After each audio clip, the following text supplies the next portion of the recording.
Bom dia, Pai do Senhor Jesus, louvado seja Deus.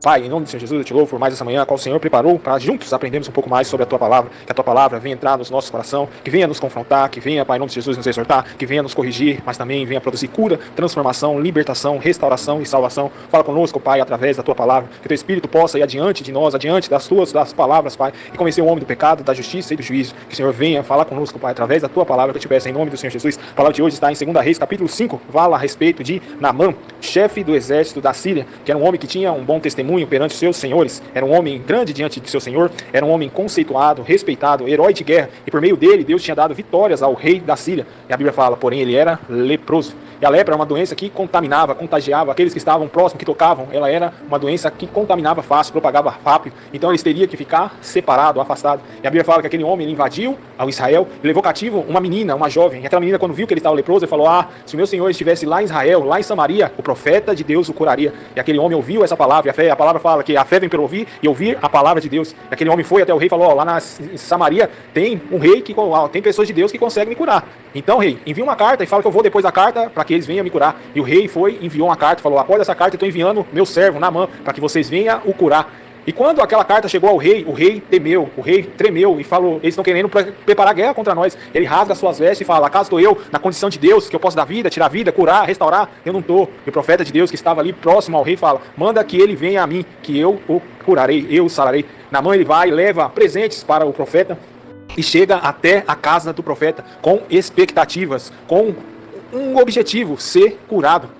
Assim, irmãos, muitas vezes, como eu e você, se achegamos próximos de Deus, perto de pessoas de Deus, com expectativas. Mas muitas vezes as expectativas são criadas dentro de nós. Deus não prometeu. E assim, irmãos, aconteceu. Naamã, ele chegou com expectativa que ele seria recebido, que ele seria, que um homem de Deus invocaria o nome de Deus, passaria suas mãos sobre as feridas dele e ficaria curado. Porém, o homem de Deus lá de dentro pede para um dos seus servos ir lá e falar, manda que Naamã mergulhe 7 vezes no rio Jordão. E aquele homem se indigna e fala, mas eu esperava que ele fizesse isso. Assim somos nós, irmãos. Às vezes ouvimos testemunho de outras pessoas e falamos, na minha vida vai ser igual. Pessoas que outra hora estavam comendo miojo, que não tinha condição, e agora tem firmas, empresas, andando de aviões. E nós, irmãos, se frustramos porque criamos expectativas que Deus não falou.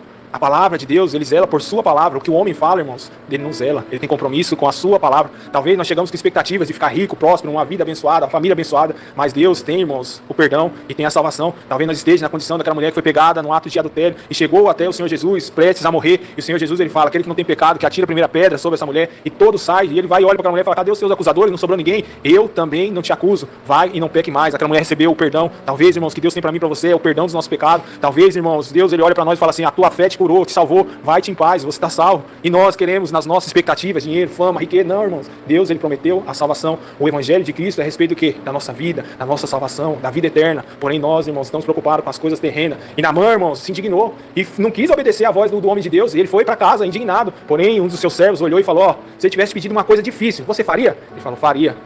Então, o que custa você tentar? O que custa você fazer? O que custa, irmão? Deus, ele está falando conosco, irmão. O que custa obedecer a Deus? Porém, a nossa geração está com o coração duro, está ensoberbecida, o orgulho, a vaidade dentro dele. A ponto, irmãos, de Deuteronômio 30, do 15 ao 20, falar que Deus, ele está pondo hoje os céus e a terra como testemunha, que ele põe diante de nós 2 caminhos, o caminho chamado vida e um caminho chamado morte, um caminho chamado bênção e um caminho chamado maldição. E ele fala, eu aconselho que você escolha a vida, para que vive e que prospere. Aconselho que você escolha a vida e obedeça à voz do Senhor e permaneça unidos a ele. O que é que você escolhe? E a nossa geração olha e fala, eu escolho a morte. Irmãos, uma tristeza dentro de nós que somos falhos pecadores. Imagina segundo o coração de Deus. A Bíblia fala em Romanos 6, do 11 ao 19, assim como antes você oferecia os seus membros, o seu corpo para o pecado, para Satanás, vocês eram cavalos de Satanás. Assim hoje vocês oferecem o seu corpo, os seus membros para Deus, para serem santificados. O que é que vocês escolhem? Servir a Satanás ou servir a Deus? As pessoas olham e falam, eu quero servir a Satanás. Irmãos, olha a tristeza que é. O Senhor Jesus, no Evangelho, fala que ele estava perante Pilatos. E a multidão falou, quem é que vocês escolhem? Barrabás ou Senhor Jesus?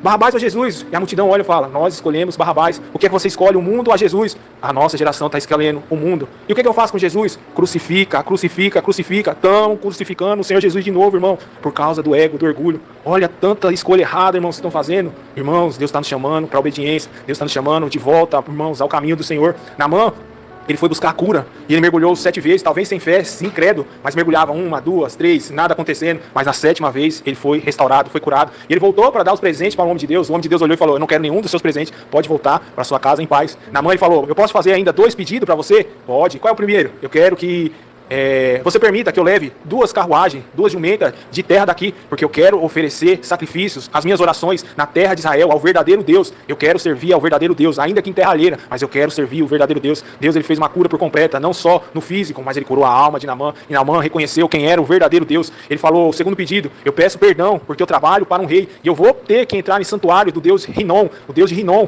o Deus que meu rei serve. Porém, eu peço que Deus, ele já me perdoe esse pecado, essa falha. Então, ele pede perdão pelos seus pecados. Então nós vemos que Deus, ele fez a cura por completa, a cura na alma, a cura no espírito, a cura no corpo. E Deus tem isso para mim e para você. Ele tem salvação. Nós somos falhos, pecadores, irmãos, mas nós temos que escolher ser amigo de Deus. Não sabei vós que a amizade do mundo constitui inimizade contra Deus? Irmãos, Deus está nos chamando para mais perto dele, para mais próximo dele. Escolhas certas, sábias, irmãos. Ainda na nossa pouca força, não neguemos o nome do nosso Senhor Jesus. Ainda nas nossas limitações, irmãos, permaneça firme, agarre, se apega. Fala: o meu justo viverá pela fé. Então, pela fé, irmãos, ainda que nós esteja vendo tudo dando errado, que nós venhamos confiar no nosso Senhor, porque nós não viramos pela vista, mas nós vivemos pela fé. Que Deus, ele possa te abençoar, e que essa palavra possa penetrar, fixar e se enraizar no nosso coração, e possa produzir os seus efeitos: cura, transformação, libertação e salvação. Que Deus abençoe, e a paz do Senhor Jesus.